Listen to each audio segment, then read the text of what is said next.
Ons sê baie welkom en môre aan Dr. Roelie van der Spy wat met ons praat oor die Bybel en sy praatjie is lig op die skrif. Roelie, vanmôre praat jy met ons oor 'n woord, 'n tema wat ek dink elke een van ons al gebruik het by herhaling. En dit is die woord amen. Ja, Nou ja, dit is gewoonlik ons sê dit aan die einde van ons gebed. ja, dis korrek. Môre luisteraars, môre van. Ja, dis my lekker om oor so 'n bekende woord te praat en om te sien of ons die bekende woord ken. Dis waaraan ek vanoggend wil dink. Ja, baie keer gebruik ons mense net 'n woord en is seker nie verkeerd nie, of dit sal nie so verkeerd, maar ons het waarskynlik nie 'n idee presies waar dit vandaan kom nie. Ja. Ja, Willem, ek wil vra, is amen 'n Christelike woord? uh, dis miskien 'n snaakse ding wat ons as Christene sit dit aan die einde van ons gebed soos jy gesê het. Nou, laat ek vir julle iets sê. Dis nou vir my verrassend. Julle weet ek het in die Midde-Ooste gebly en gewerk vir lang tyd. En nou net die Arabiese vorm of die Turkse vorm daarvan is amin. En amin is 'n woord wat mense nogal algemeen gebruik. En die Midde-Ooste is nou nie eintlik 'n Christelike plek nie. En so gebruik ons nou 'n moslim woord, 'n Midde-Oosterse woord, uh in ons Christelike spraak of wat se woord is die? En wat beteken dit? En hoe gebruik die Midde-Oosterlinge hierdie woord? Nou Willem, dit sal nou interessant wees vir die meeste van ons dat ek het hierdie woord gehoor en gewonder, verstaan ek dit reg dat ek die regte woord hoor en wat sou dit nou beteken tot ek nou 'n bietjie navraag begin doen het by my Arabiese of Turkse vriende. Ja, en hulle het met mekaar gepraat en as hulle met mekaar gepraat het, as hulle ooreengekom het, ek kan amper sê as jy 'n blad skud so aan die einde, dan sê hulle amen. Met antwoorde, So, dis reg.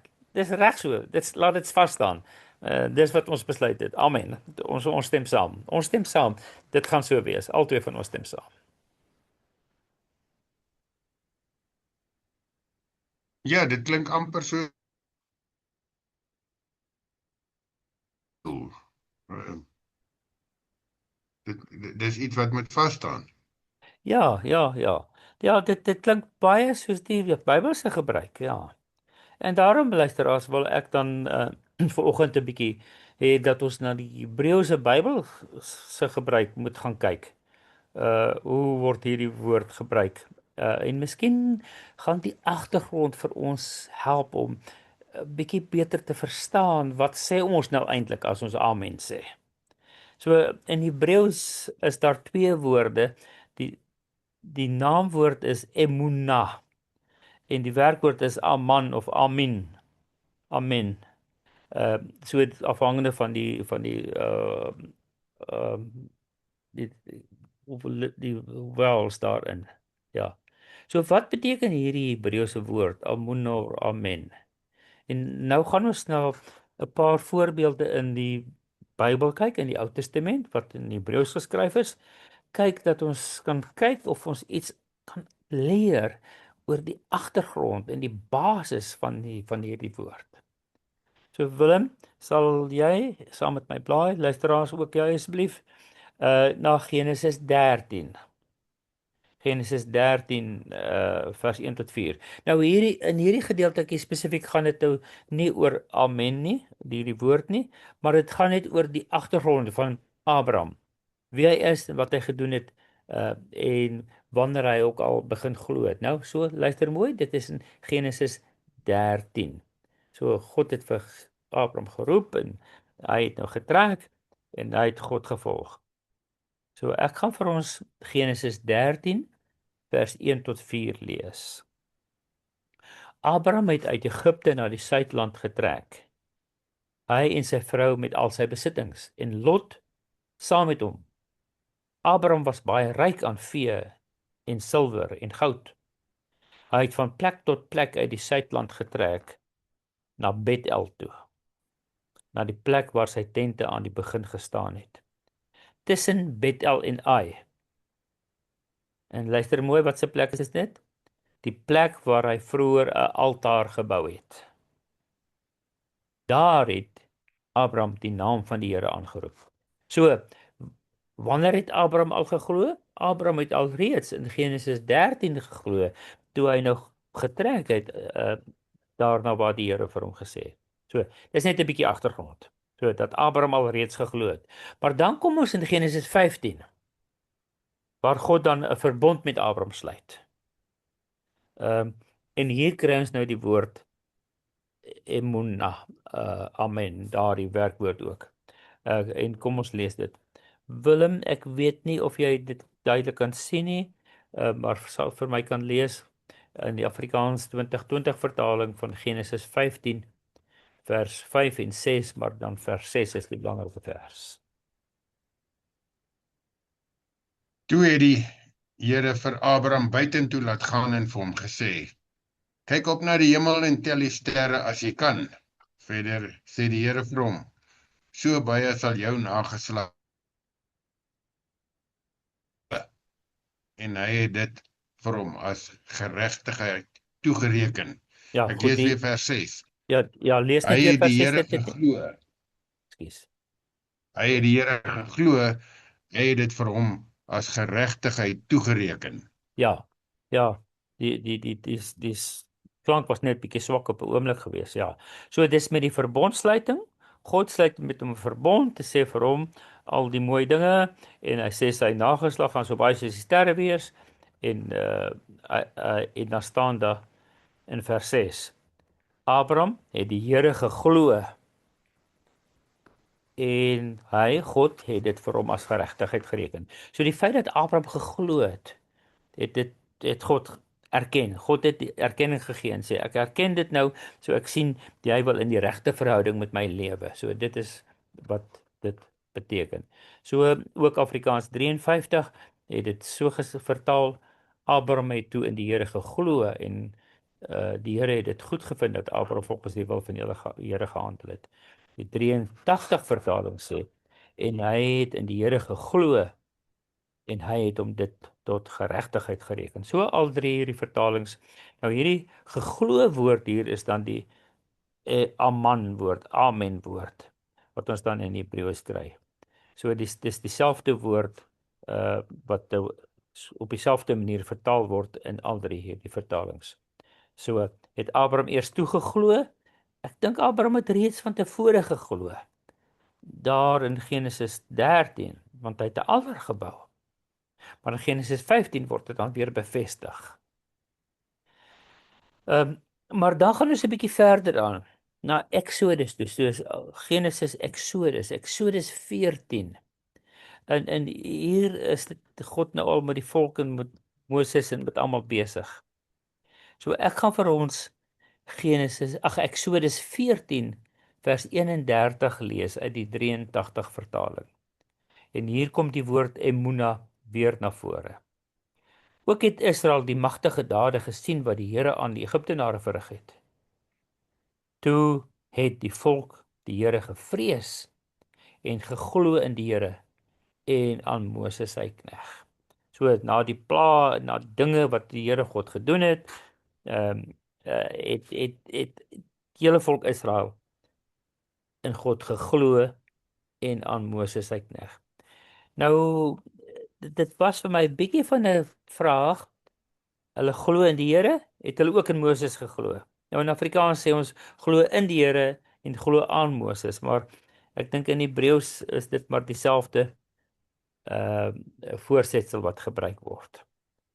En die vraag is, het hulle op hierdie stadium is geglo? Of het hulle al van tevore geglo? En dan moet mens nou kyk hoe ander vertalings dit vertaal het. So dit is Exodus 14 vers 31 in die 83 vertaling. Maar kom kyk bietjie hoe het die Afrikaans 2020 hierdie Exodus 14 vers 31 vertaal. Willem, sou jy dit vir ons kon lees? Exodus 14 vers 31 in die Afrikaans 2020 vertaling. Toe Israel die magtige daad sien wat die Here teen Egipte gedoen het die volk vir die Here ontzag gehad en hulle het vertroue in die Here en in sy dienskneg Moses gestel. Ja, so waar is die geloof nou in hierdie ene? Dis weg, né? Hier is nie 'n woord glo nie, maar die Hebreëse woord is presies dieselfde woord. Dis daai emuna. Hulle het emuna gehad. Nou emuna was vertaal as geloof, maar hier is dit vertaal as vertroue. En beide van die is korrek. Want hulle het God nou vertrou. Hulle het reeds in God geglo. Hulle het al hierdie wonderdade gesien, so dit het hulle geloof bevestig of hulle vertroue bevestig. So hulle het God nou regtig vertrou. Dieselfde Hebreëse woord.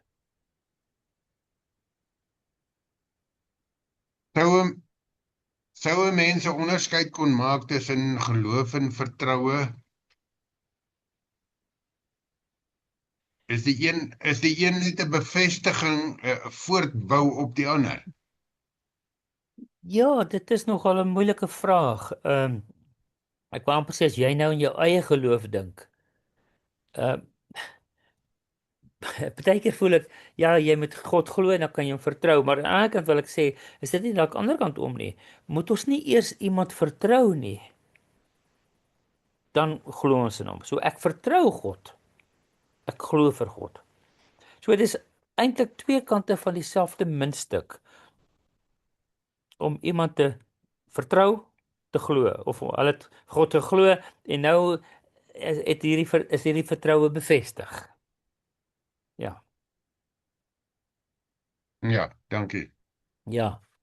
Maar luisteraar, interessant. Hierdie woord emuna, hierdie geloofwoord, uh vertroue woord word op 'n baie snaakse plek ook gebruik. Nou ek onthou julle nog die storie van Moses wat sy arms omhoog moes hou in die geveg teen die Amalekiete, né? En wat het gebeur? Willem, jy onthou dit seker nog goed. Ek wil amper sê nie as dominee nie, maar uit jou kinderdae uit, né? As sy hande gesak het, dan Israel verloor. As sy hande opgetel is, dan Israel gewen, né? Onthou dit.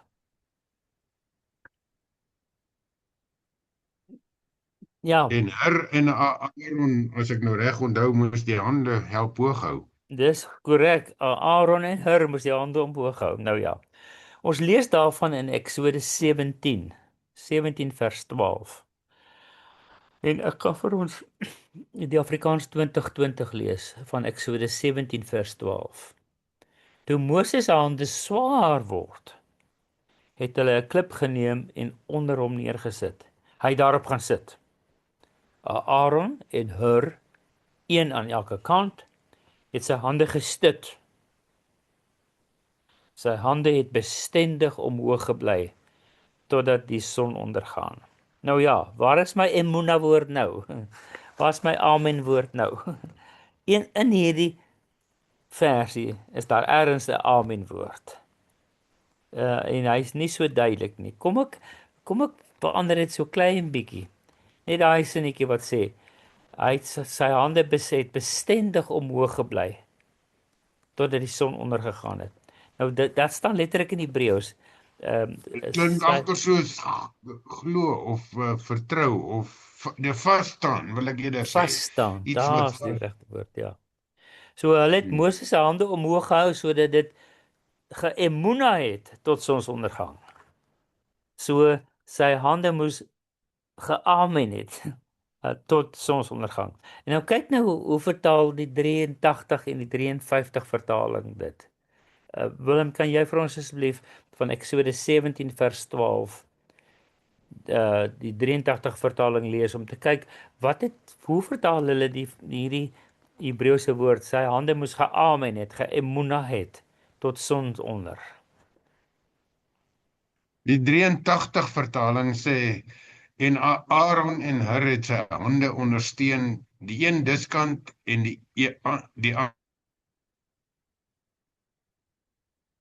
gebly tot son onder.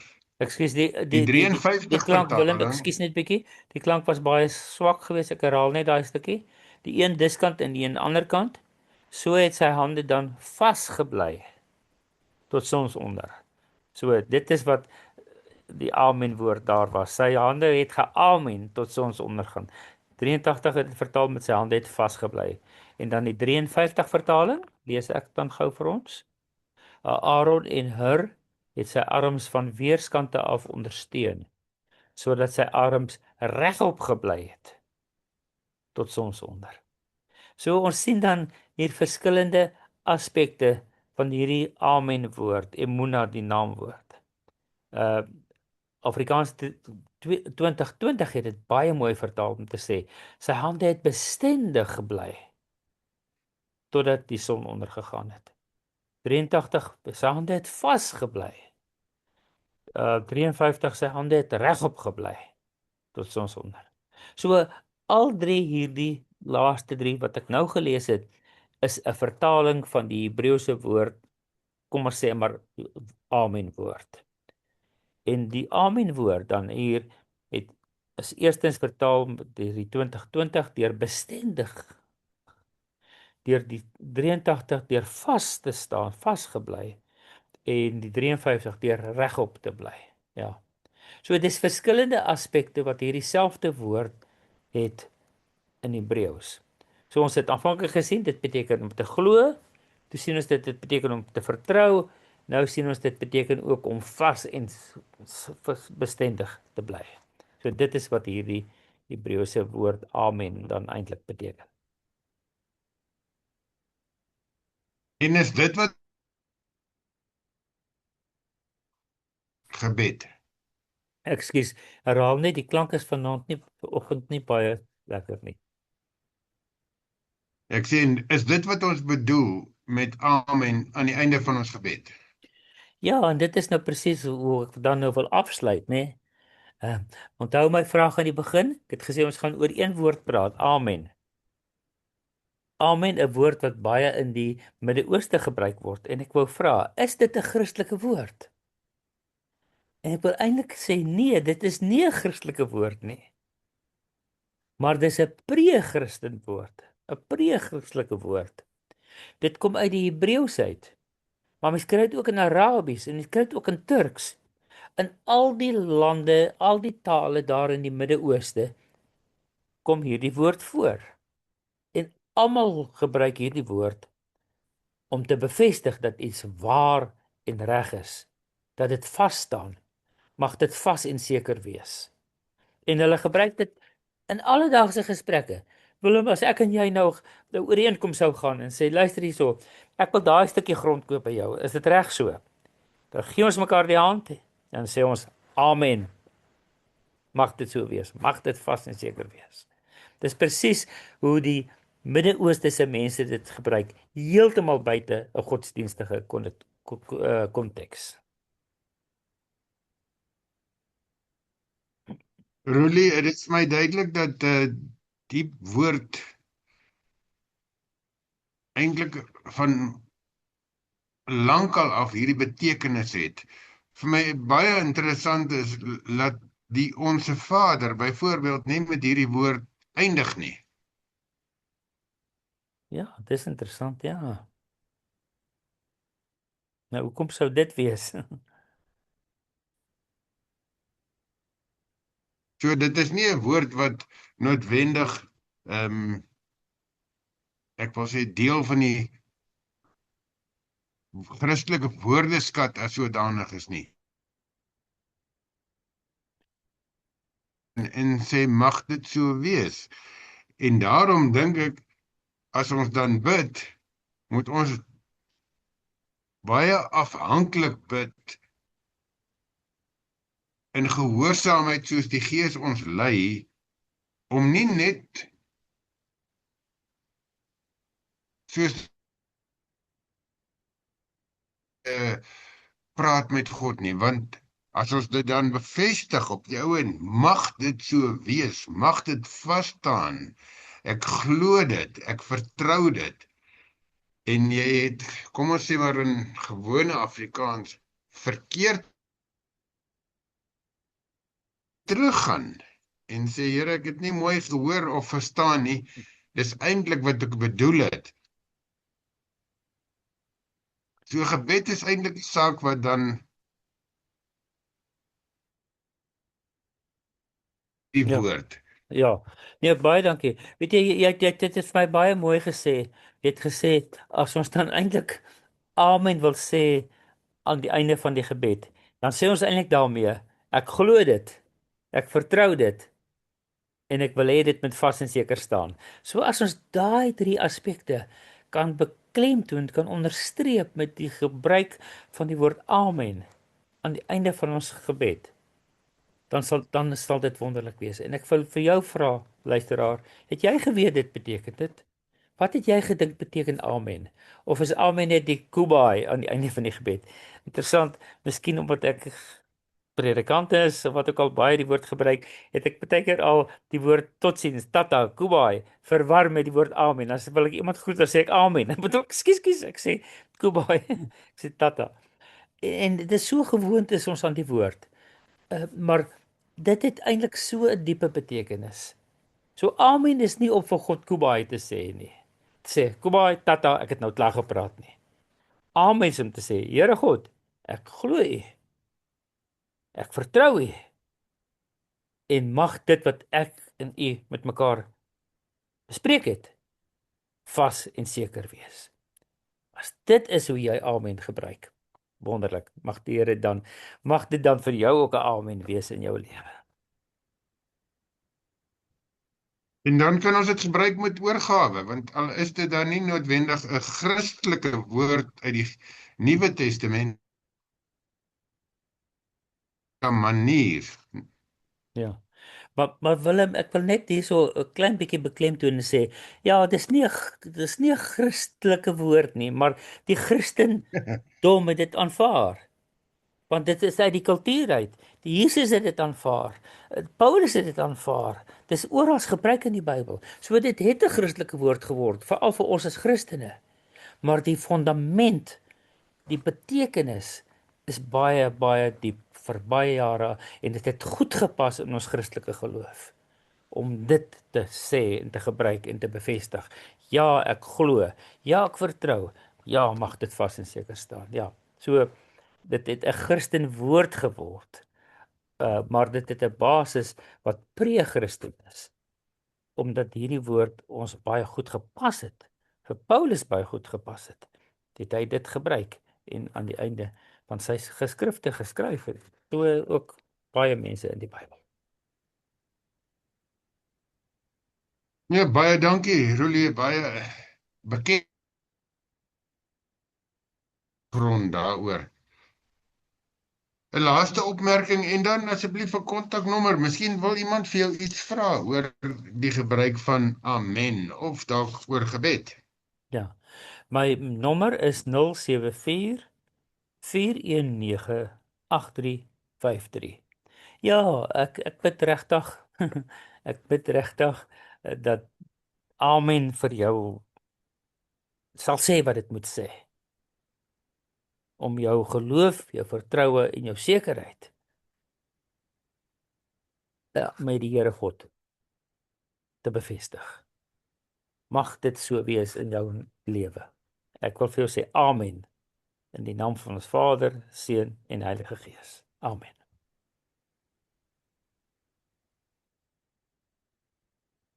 Yes.